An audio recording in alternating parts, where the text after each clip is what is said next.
My dad, Victor, lifted his glass at my sister Astrid's wedding and said loud enough for every chandelier to hear, "Some kids make you proud. Others just take up space." The room laughed. Small, polite, terrified laughs. My mother, Beatrice, kept her smile perfectly still. My brother-in-law Lars clinked his glass like nothing happened. And I sat there, every nerve on fire, realizing I'd just been erased in front of everyone I grew up with. So, I smiled back steady and said, "Good thing I just got my own place 2,000 miles away. Don't worry, you'll never have to see me take up space again." The laughter died before the echo did. I stood, left my champagne untouched, and walked out of their perfect picture. That was the night they toasted their control, and I started planning my escape. The night after the wedding, I couldn't sleep.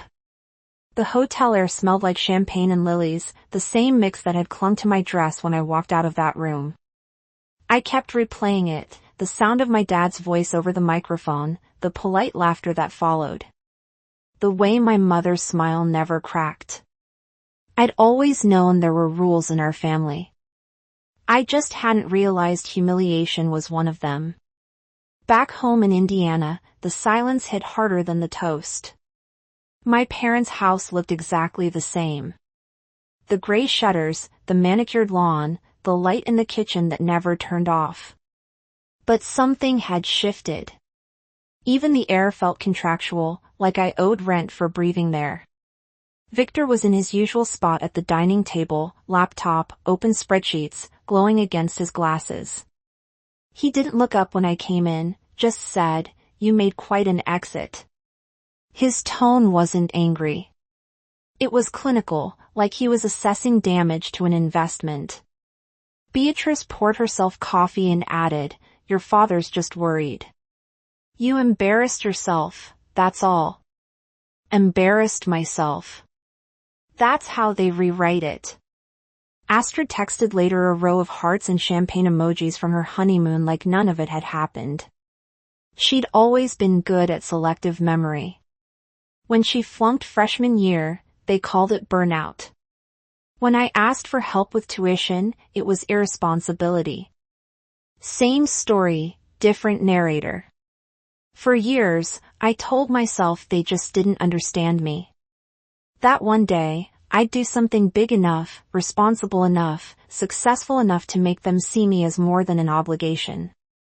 But that night, sitting in my old bedroom, surrounded by participation trophies and unpaid emotional debts, I realized they understood perfectly. They just liked the hierarchy the way it was. Victor once said to me, "If you want love, earn it." At 16, I thought it was wisdom. At 27, I finally saw the cruelty tucked inside. The love I kept trying to buy with hard work and obedience was already mortgaged to someone else. Astrid, the daughter who never had to ask twice. The next morning, I made myself coffee in the same chipped mug I'd used since high school. I watched Victor head to the garage in his pressed shirt. Beatrice watering the plants I'd once killed by forgetting them for a week. It all looked so normal. And that terrified me more than the wedding ever did. Because if I stayed, I knew what would happen. They'd smooth it over, rewrite the night into a misunderstanding, and I'd be folded right back into the role they built for me. Useful, quiet, apologetic. But this time, I didn't apologize. I sat down at the kitchen table, opened my laptop, and started a new spreadsheet. It wasn't for them. It was titled Oxygen. 2 weeks passed before anyone mentioned the toast. That's how my family handled conflict, by starving it of oxygen until it learned to behave. In the group chat, Beatrice sent photos of Astrid and her husband on the Amalfi Coast. Captions like, "Our bright girl living her dream." Everyone reacted with hearts and sparkles. No one tagged me. No one said a word about that night. It was like I'd been edited out of the family footage, trimmed for pacing. So, I played along. I hearted a few photos, dropped a polite, "Looks amazing." The same way you clap for a magician when you already know the trick. Then, I went back to my new ritual. Mornings were for work, afternoons for searching jobs in other cities, evenings for building what I called the escape fund. Every time Beatrice texted a guilt-laced question, "Have you talked to your sister?" I sold something. A stack of books, a dress I'd worn twice, an old camera.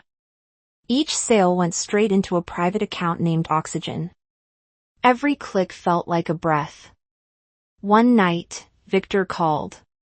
His tone was falsely gentle. "Your mother says you've been distant." I almost laughed. "I've been consistent. You just noticed." He paused, then said, "Don't be dramatic. Family's family." That line used to work on me. Not anymore. After we hung up, I opened the file on my desktop labeled plans. Inside were job postings in Portland, Denver, Flagstaff, far enough to break the echo. Close enough that I could still send postcards if I ever wanted to. Julian called that same night. He'd been on the road for work for months, but he always checked in. "How are you holding up?" I hesitated. "I'm fine." He didn't buy it. "Alara, fine is what people say when they've stopped hoping it gets better." I didn't answer because he was right. I had stopped hoping, just not for the reason he thought.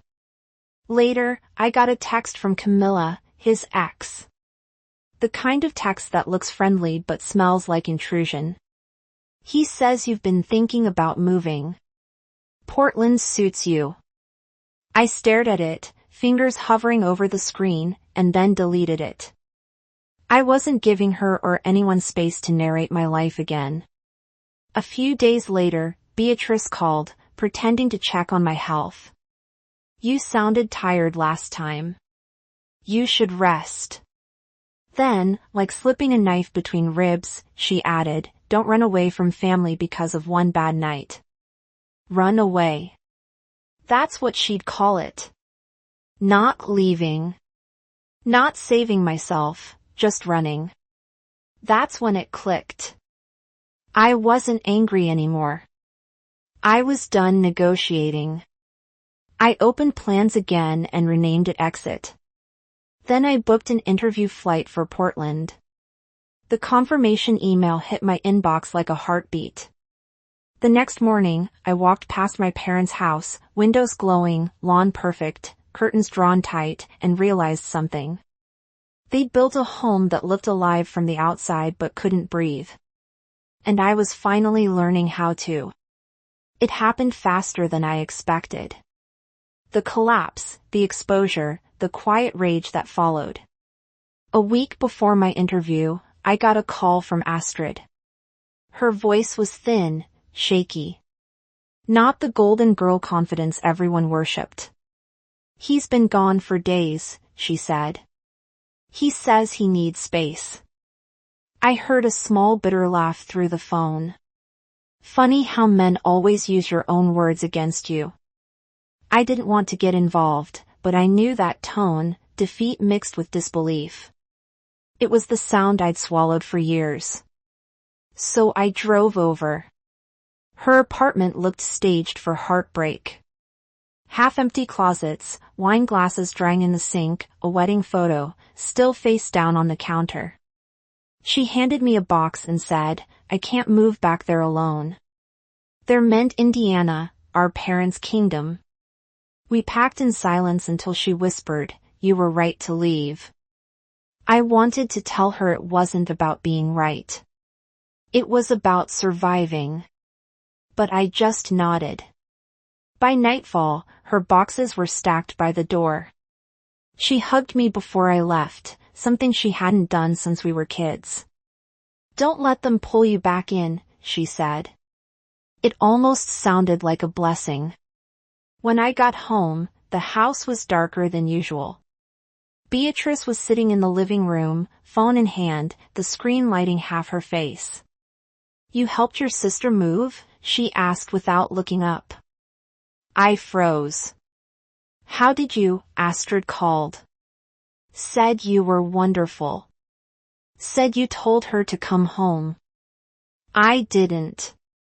Her lips curved slightly. Not quite a smile. Well, she's on her way anyway, and we're having dinner Sunday. You'll be there. It wasn't a question. That night, I caught the reflection of my own face in the window. Calm but hollow. I opened my laptop, checked the plans. Folder, and there it was, the email from Portland, subject line, interview confirmation.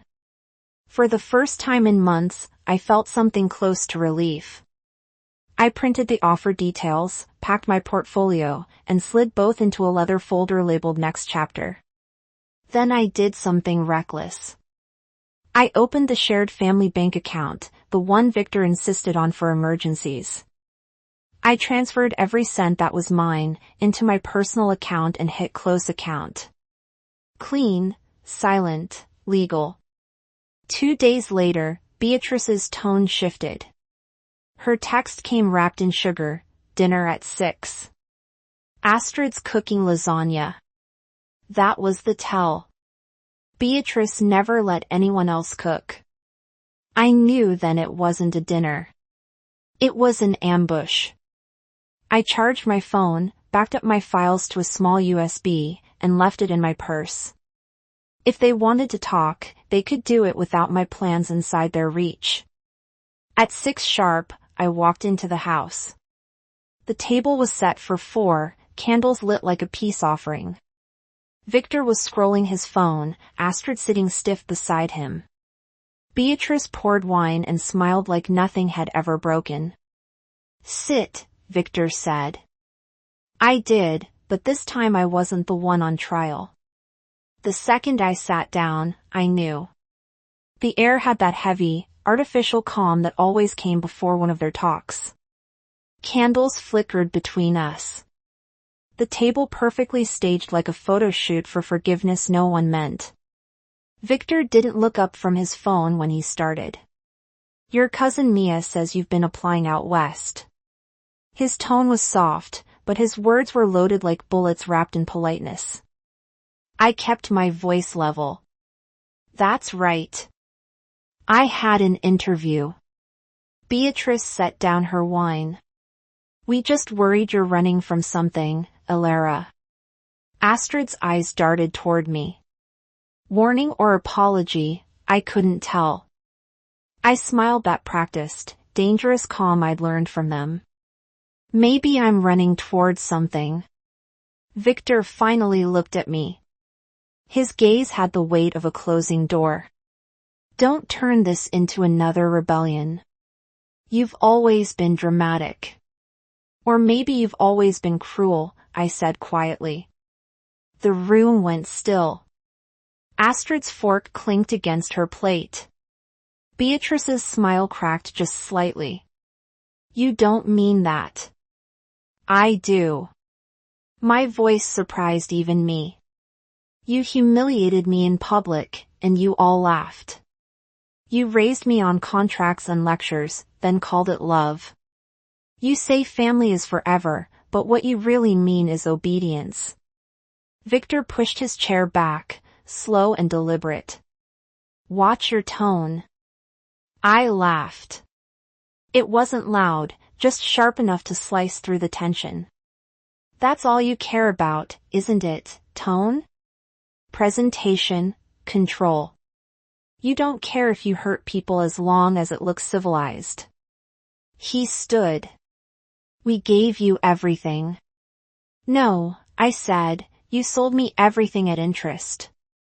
For the first time, his face shifted, just a flicker, like a crack in old porcelain. Astrid's voice broke the silence. Dad, please. Stay out of this, he snapped. That was it. The old reflex, the hierarchy reasserting itself. But it didn't land this time. Astrid went quiet, not from fear, but from understanding. I stood. This isn't a dinner. It's a performance. And I'm not playing anymore. Beatrice's voice trembled. Something rare. You're making a mistake. Maybe, I said. But at least it'll be mine. I turned to Astrid. Are you staying? Her eyes glistened, but she didn't speak. I nodded once and walked toward the door. Ilara. Victor's voice carried that command he'd perfected over the years. The kind that froze you mid-step. Don't walk away from this family. I looked back at him. You walked away first. You just did it slower. I left without slamming the door. Quiet exits hurt louder. Outside, the night was heavy with summer humidity. I got in my car, gripping the wheel until my knuckles went white. My phone buzzed once, Beatrice's text, "Come home. We can talk like adults." I deleted it. Back at my apartment, the air felt still but breathable. I set my bag down, opened my laptop, and saw the unread email glowing at the top of my inbox, offer. Creative strategist. Portland. For a moment, I just stared at it. The exact kind of moment my family would call too good to be true. But I clicked it open anyway. Full-time, remote, benefits, salary higher than I'd hoped. The line at the bottom said, "We'd love to have you start next month." It was everything they said I didn't deserve. I printed the offer and slid it into my next chapter folder next to the closed account confirmation. Each document was proof that I could build something without their permission. Then I heard the faint vibration of my phone again. Unknown number. I hesitated before answering. Ilara? Astrid's voice, whispering, "They're furious. Mom found your spreadsheet. She told Dad you were planning to humiliate them by leaving." I closed my eyes. How did she find it? She went through your laptop when you were at dinner. Said she was checking the battery. Of course she did. It wasn't enough to control the story. They had to own the script. "Don't come back," Astrid said. "They're waiting for you." Doors closed. "Please don't." My throat tightened. "Thank you." We stayed on the line for a moment, both breathing like we were afraid of being heard. Then she whispered, "I'm proud of you," and hung up. I sat there motionless. The betrayal burned, but underneath it was something steadier, clarity. I pulled my suitcase from the closet, set it open on the floor, and started packing. Not the panic kind of packing, measured, deliberate. The good jeans, 2 shirts that felt like me, the leather folder, the USB. Everything else could rot here. Before dawn, I slipped out the door. The air was damp and cold enough to sting. The neighborhood was still asleep, every window dark except one, probably someone else awake and waiting for change. At the end of the driveway, I looked back at the house. The porch light flickered once like a tired heartbeat. I whispered, "You wanted me gone. Now you get your wish." The taxi arrived on time. The driver didn't ask questions. We rode in silence down the empty highway. City lights fading behind us. When the airport doors opened, the smell of coffee and floor polish hit me at once. I found a seat near the window, opened my phone, and saw another text. "Victor, this time. Don't make choices you can't undo." I typed back, but didn't send it. Some mistakes are the only way out. Then I deleted it entirely. As the sun climbed, a voice announced my flight to Portland. I grabbed my bag, walked to the gate, and for the first time in years, felt no need to look over my shoulder. On the plane, as the engines roared to life, I closed my eyes. My father's words echoed again. Some kids make you proud, others just take up space. I smiled soft and steady. Then watch me take all the space I need. The plane lifted through the clouds, and I swear for a second it felt like oxygen. Portland didn't greet me with fireworks, just soft rain and the smell of cedar through an open cab window. The apartment I'd rented was small, a little cracked at the edges, but it was mine. No rules taped to the fridge, no silent disapproval hanging in the air. The first night, I unpacked slowly. Each folded shirt a quiet declaration, I'm here. I'm free. A week later, the agency officially welcomed me aboard. My boss called me steady and sharp, 2 words no one in my family had ever used about me. I started sleeping through the night again. The silence didn't feel like punishment anymore. It felt like peace. Then a voicemail came from Astrid. Her voice was calm, this time lighter. I got the job in Chicago, she said. Mom cried, but it wasn't sadness. It was losing control. Thank you for showing me it's possible. I replayed it twice. Then I smiled. For the first time, our family cycle didn't end in apology. It ended in distance. Safe, necessary, distance. Outside, the rain softened to mist. I opened the window wider and breathed in. This wasn't running away. This was arriving. I sat by the window that night, city lights reflecting off the wet pavement below. My phone buzzed once, another family dinner photo. The same empty chair at the end of the table. I didn't open it. Some stories don't need sequels. I poured myself a glass of water, raised it slightly, and whispered, here's to taking up space. The quiet answered back like a friend.